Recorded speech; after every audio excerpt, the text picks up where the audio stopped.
ministre. La parole est à Madame Véronique Louwagie. Merci Madame la Présidente. Monsieur le Ministre, le soutien à la jeunesse et aux missions confiées à l'éducation nationale a constitué un des principaux engagements du candidat Hollande et maintenant président devant les Français. Le 30 mai dernier, vous avez vous-même donné corps à ces promesses en annonçant des mesures de changement et notamment la création de 1000 postes de professeurs supplémentaires dans le primaire pour la rentrée suivante. Cependant, la récente publication des fermetures et ouvertures de classes dans mon département, l'Orne, semble démontrer une volonté autre, une volonté de frapper durement les territoires ruraux. En effet, 13 fermetures, 7 ouvertures sont annoncées pour le seul département de l'Orne, dont 8 fermetures dans la seule circonscription de l'Aigle-Mortagne au Perche pour une seule et unique ouverture.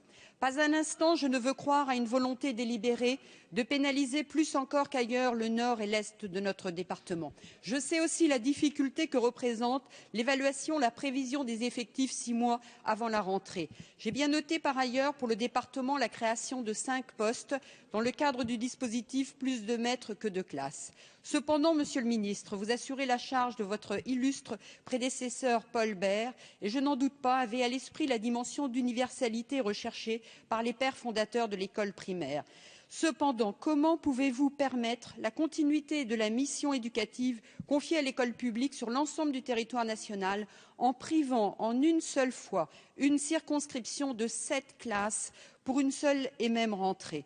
De surcroît, au niveau des territoires ruraux, la question des rythmes scolaires apparaissant sans réelle visibilité et sans réelle lisibilité pour les collectivités quant au coût des modalités de mise en œuvre suscite également sur nos territoires une inquiétude partagée en sus des élus par les familles et les personnels enseignants.